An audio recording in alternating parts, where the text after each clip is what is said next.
নামাজ পড়লে আল্লাহ জানতে দেবে এরকম একটা আয়াতও আমার চোখে ধরা পড়েনি।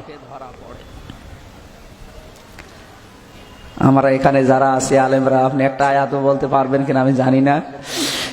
নামাজ পড়লে আল্লাহ জান্নাত দেবে আমি পাইনি। এমনকি নামাজ পড়লে জান্নাত পাওয়া যাবে 100 ভাগ, এটা হাদিসেও আছে। মিফতাহুল জান্নাতি সলা, যেটা এই হাদিসের সনদ মতন আমি খুঁজে পাইনি, এই সনদ মতন ঠিক নেই। তার মানে আমার মনে হয় এটা একটা আরবি প্রবাদ। আপনাদের যারা কোরআন হাদিসের জ্ঞান আছে আপনি আর একটু গবেষণা করবেন। মিফতাহুল জান্নাতি সলা এতদিন সে জন্মের পর থেকে শুনে আসছি যে নামাজ বেহেশতের। কোনদিন পড়িয়েছেন?